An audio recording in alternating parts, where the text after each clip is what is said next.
1, 1, infinito, 5, 6, 3, 3, 3. ¿Te dice algo esta serie? Pues estos números indican el número de politopos convexos regulares que existen en n dimensiones. Vamos a empezar por el principio.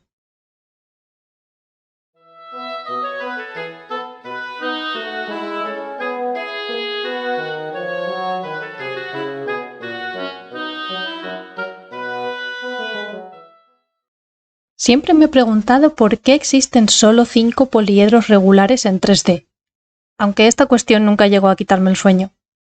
Pero hace poco hallé la respuesta al misterio, en un vídeo estupendo que dejo abajo, el cual os invito a ver si os apañáis bien con el inglés, y si no, pues ya lo cuento yo como buenamente puedo.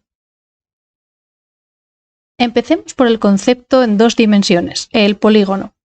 La palabra viene del griego y significa muchos ángulos, y es el nombre que se le da al caso bidimensional del politopo. Un polígono es cualquier figura geométrica formada por cualquier número finito de lados, que encierra una región del plano. Pero los que más nos interesan hoy son los regulares. Un polígono es regular si todos sus lados son iguales. Bueno, no es cierto, porque este rombo tiene sus 4 lados iguales, pero no es regular. Hace falta otra condición.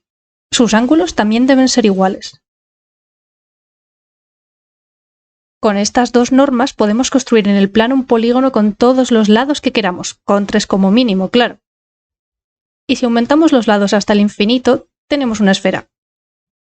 Esto me parece muy curioso porque en un plano podemos tener un politopo regular con cualquier número de lados, tantos como números naturales. Pero no en el espacio 3D.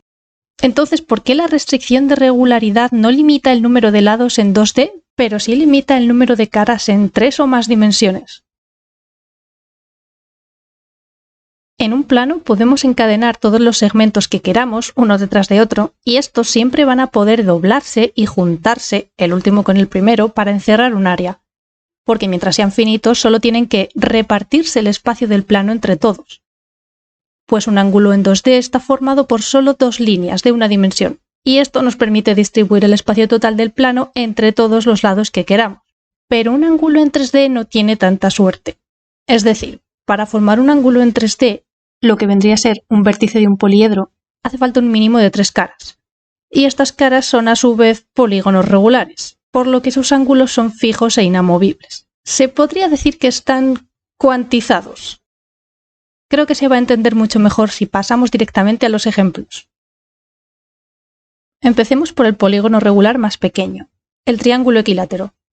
Con 3 triángulos podemos tener una esquina en 3D. Solo tenemos que juntarlos en un vértice y de esta forma en el plano aún queda espacio libre para que estos triángulos se doblen, se junten en una nueva arista común y formen una esquina en 3D. Resulta que al hacer esto hemos obtenido una pirámide, cuya base además es otro triángulo equilátero. Y así es como se construye el tetraedro, el poliedro con el menor número de caras posibles, 4. Si en lugar de partir de 3 triángulos partimos de 4, resulta que también queda espacio en los 360 grados del plano para que se junten. Solo que esta vez no queda una pirámide con base triangular, sino cuadrada. Si le añadimos por debajo otra pirámide igual, aparece el octaedro. Pero ¿por qué parar aquí si aún podemos hacer lo mismo con 5 triángulos? Ya sabe por dónde va la cosa, ¿no? En este caso hemos obtenido un vértice del icosaedro, el poliedro formado por 20 triángulos. Para completarlo solo hay que seguir añadiendo triángulos de tal forma que en cada vértice se junten siempre 5. Pero ¿y qué pasa si juntamos 6 triángulos? Pues sencillamente que ya hemos ocupado los 360 grados del espacio, así que físicamente no hay forma de tener un vértice en 3D donde convivan 6 triángulos a la vez. Y por otro lado tampoco podemos usar como cara un polígono regular con un ángulo menor de 60 grados. Porque no existen polígonos de 2 lados, y cualquier triángulo con un ángulo más pequeño ya no sería regular. Así que ya solo podemos ir hacia arriba en el número de lados. Después del triángulo viene el cuadrado. Si ponemos en un plano 3 cuadrados juntos, estos pueden doblarse en el espacio y formar un vértice.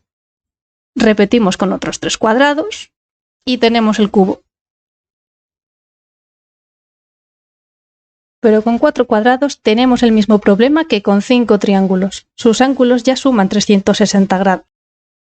Pero bueno, será por polígonos. Probemos con el de 5 lados. Podemos juntar 3 pentágonos y aún queda un pequeño espacio para doblarlos. Si seguimos llenando la figura con caras pentagonales, surge el dodecaedro. Personalmente es mi favorito. ¿Alguien se acuerda de estos tazos? Con los 11 jugadores de un equipo de fútbol y otro que tenía el dibujo del escudo, se formaba un dodecaedro. Era precioso. Además, históricamente, el dodecaedro era considerado una forma divina. Cada poliedro platónico se identificaba con un elemento. El tetraedro con el fuego, el octaedro con el aire, el icosaedro con el agua y el cubo con la tierra, dejando al dodecaedro en una posición especial, pues esta se creía la forma que Dios había elegido para crear el universo. Euclides habla mucho más a fondo de estos poliedros en su Tratado de los Elementos, enlace abajo. Seguramente ya habrás llegado a la conclusión de que aquí termina el viaje. Si intentamos construir una esquina con 4 pentágonos, no se puede. Sobrepasan los 360 grados. Y si lo intentamos con el hexágono, estamos en el caso de los 6 triángulos y los 4 cuadrados. No podemos hacerlo porque sus ángulos ya suman justamente los 360 grados. Así que tampoco merece la pena ni siquiera plantearse intentarlo con polígonos de más lados. No obstante, en este proceso teníamos no solo la restricción de que todas las caras y ángulos del poliedro fueran iguales, sino también de que fuera convexo. Es decir, que todas las líneas que unen vértices o bien sean aristas o bien queden por dentro del espacio que encierra la figura. Pero existen poliedros regulares no convexos, como los estrellados.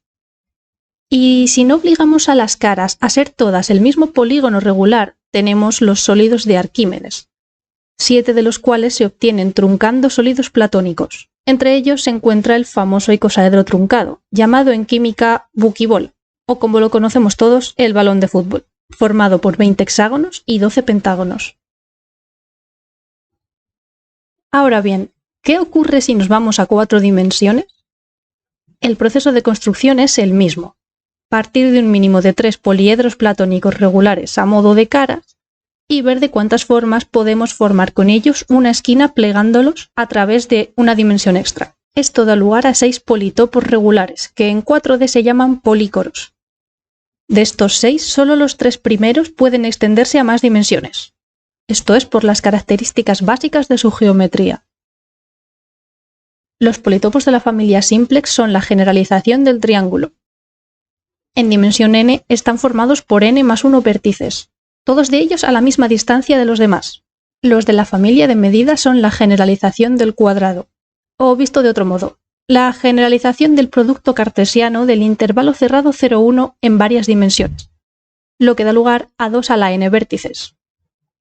Y por último, los politopos de la familia de cruce son la generalización del rombo, siendo sus vértices los puntos espaciales formados por un más o menos 1 en una de las coordenadas y 0 en el resto, lo que da lugar a un politopo con 2n vértices. Contra todo pronóstico, en más dimensiones, a pesar de haber más espacio, estos son los únicos cuerpos que siempre pueden combinarse para formar una esquina en una dimensión extra. Los demás, al tener ángulos espaciales tan amplios, sencillamente no caben. Pero no hablemos más de dimensiones porque podría estarme todo el día. Para más detalles sobre politopos n-dimensionales hay enlace abajo.